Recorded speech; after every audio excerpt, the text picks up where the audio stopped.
Yo, what's up, guys? This is Why Not Be Reckless, aka Why Not Be Casting, one of the HCS commentators, and we have another HCS weekly report where today we're going to be talking about Rostermania creating a little bit of bad blood between two different squads. And the funny part about this is that eventually their fates kind of intertwine a little bit. So why don't we just hop right into it? We're going to start on board with the team that was going by YNOT literally just last week. The tournament finished on Thursday on March 16th. But before that, Precision had tweeted out that he was a free agent. Now, mind you, he was on the squad, which was going by, I believe, the hype team with Veronica, Boom, and Monster back at Charlotte. So when he tweeted out there was a free agent, there was either two things. Either he left the team and didn't want to team with them anymore, or he was dropped from the roster. Now, fast forward to that Sunday, because the tournament ended on Thursday, but it started on that Sunday. We see that Precision team with two of the same three players, Veronica, Boom, and this time Huss instead of Monster.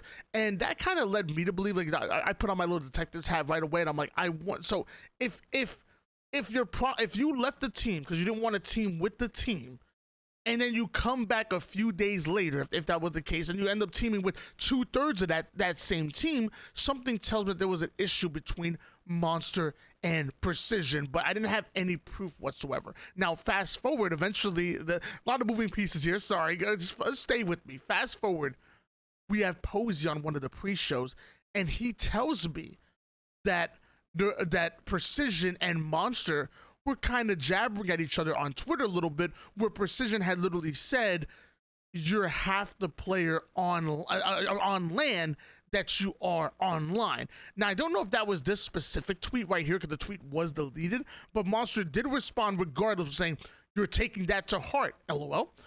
Precision responds back saying, nah, it's just facts though, so maybe it was that same thread, I don't know. And then eventually Monster was replying saying, chill, my guy.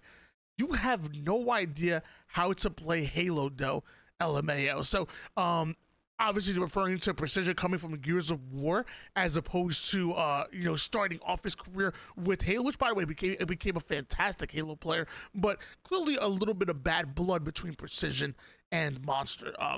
Fast forward a little bit we see that same trio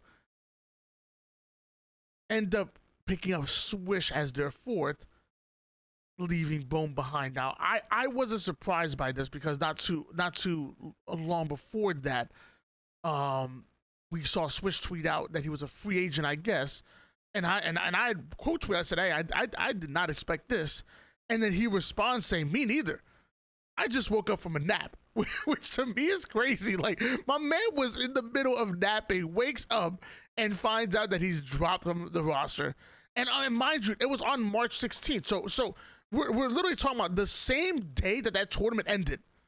The same day that tournament ended, which, by the way, they did a great job. They took G1 to game 5.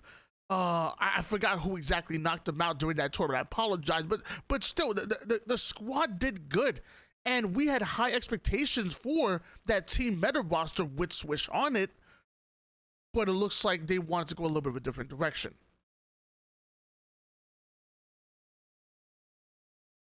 On Sunday, that same team meta roster elite now running with Boom, so Swish and Boom kind of just swapping teams. Boom from that formerly the hype roster, then YNOT now coming here, and then Swish going to that team. So a little bit of a swappy swap. The Avengers already secured their spot into Thursday's match, because in the top 12 move on.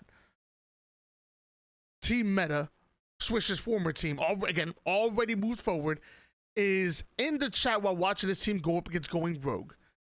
And he was stirring the pot a little. He wasn't being disrespectful, but he was stirring the pot a little bit. You can tell that he wasn't happy that he got dropped, which, I mean, who would be happy they got dropped? I'm casting this matchup, and I know that he's in the chat. Going Rogue are playing out of their mind, by the way.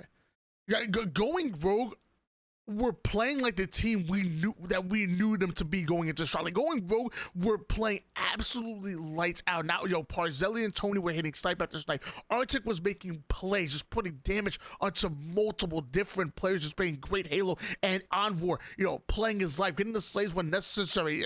Just everything about going rogue was going right. And I was so happy to see that, because I was high on them pre-Charlotte. I had to jump off the bandwagon a little bit, based off scrims and based on some of the qualifiers, but maybe it just took them a little bit of time and a little bit of Parzelli to get used to each other, because they started playing a lot better.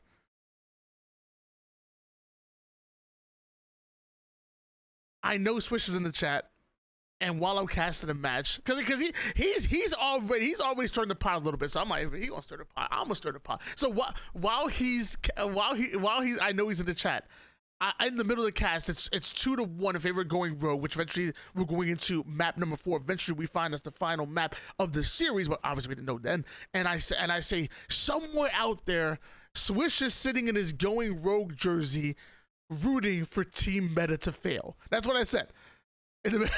And his response to that, because I knew he was in the chat, he responds right afterwards saying, "Go Lee, go." And Lee referring to Envor's actual name, Lee Torres. He responds to saying, "Go Lee, go." And once again, adding a little bit of fuel to the fire. Eventually going rogue, end up 3-1ing Team Meta. Again, Team Meta played well. Going rogue just played better. Simple as that.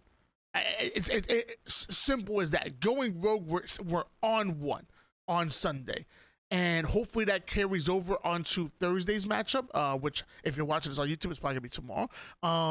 And hopefully it continues to carry that way. I think they have a really tough matchup for themselves, and then eventually we see Swish tweeting out, "You hate to see it." Literally, by the way, right after the team that dropped them didn't make it to Thursday's match, or didn't make it to the top 12.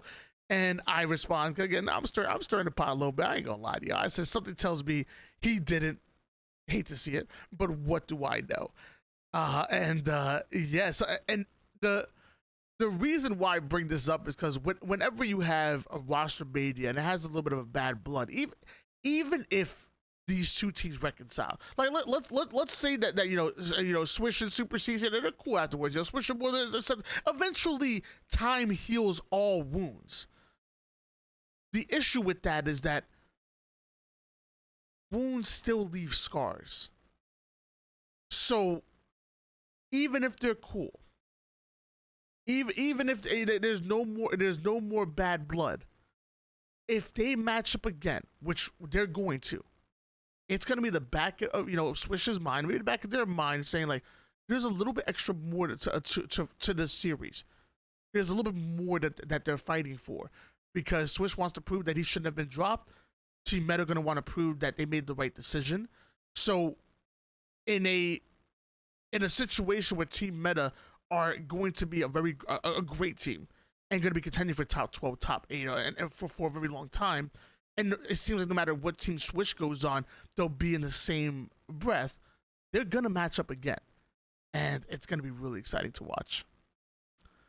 That was HCS Weekly Report, guys. Thank you so much for this. If you guys like this kind of content, make sure you leave a like and a comment down below. Let me know if you want more content like this. You know me. I'm always about the drama. I'm always about the storylines. Yeah, thank you so much. Peace out.